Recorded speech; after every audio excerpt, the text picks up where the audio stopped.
Hi hello friends, இன்னைக்கு நம்ம அதிசயமான கோவிலை பத்தி பார்க்க போறோம். ரொம்ப இன்ட்ரெஸ்டிங்கா இருக்கும். வீடியோ ஸ்கிப் பண்ணாம பாருங்க.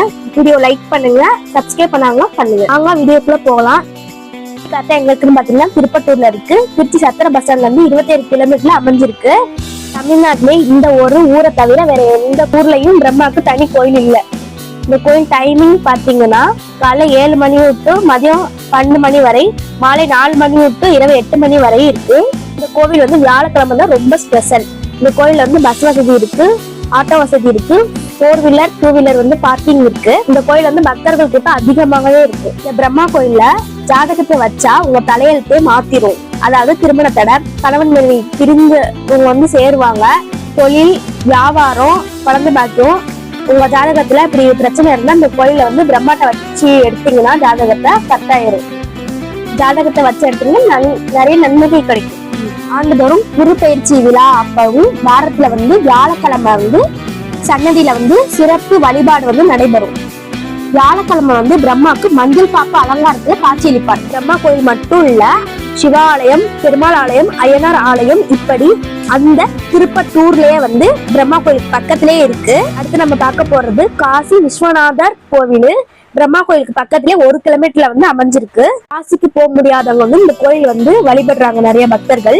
100 ஆண்டுக்கு முன் கட்டப்பட்ட கோயில் இந்த காசி விஸ்வநாதர் கோயில்.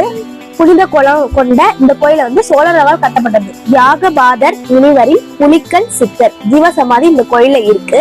வியாழக்கிழமை காலையில 6 to மதியம் 1 மணி வரையும், மாலை 4 to இரவு 7:35 வரையும், மற்ற நாட்கள்ல வந்து காலை 7 மணில இருந்து மதியம் 12 வரையும், மாலை 4 மணில இருந்து இரவு 7:35 வரையும் இருக்கும்.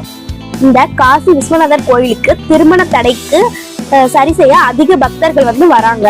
அடுத்து நம்ம பார்க்க போற கோவில் வந்து வரதராஜ பெருமாள் கோவில். இந்த கோவில் டைமிங் பாத்தீங்கன்னா காலை 7:30 to மதியம் 12 வரையும், மாலை 4 to இரவு 7:30 வரையும். அந்த பிரம்மாவுக்கே இந்த வரதராஜ பெருமாள் தான் தலையெழுத்தை மாத்தினாங்க சொல்லப்படுது. இந்த கோவில்ல வந்து ஜாதகத்தை வச்சு கும்பிடுறாங்க நிறைய பக்தர்கள். அதாவது முருகனை தான் மயில் வாகனத்துல பாத்துருப்பீங்க. இந்த வரதராஜ பெருமாள் கோயில் வந்து கிருஷ்ணன் வந்து மயில் வாகனத்துல காட்சி பக்தர்களுக்கு அளிக்கிறார். நம்ம பார்க்க போற கோயில் வந்து அரங்கேற்ற அய்யனார் கோயில். இந்த கோயில் டைமிங் பாத்தீங்கன்னா காலை 6 மணி முதல் வந்து 10 மணி வரை, அதுக்கப்புறம் மாலை 5 மணி முதல் இரவு 8 மணி வரை. கல்விக்கு ரொம்பவே சிறந்த கோயில் இது.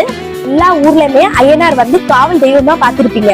ஆனா இந்த கோயில்ல அரங்கேற்ற அய்யனார் கோயில்ல வந்து இவர் கையில வந்து ஞான உலா என்னும் ஓலைச்சுவடி இருக்கும்.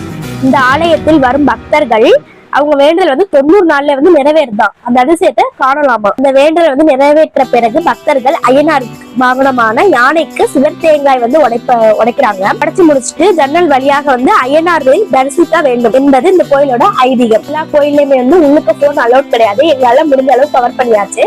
இந்த கோயில் ஆல்ரெடி போயிருந்தீங்கன்னா கமெண்ட் பண்ணுங்க.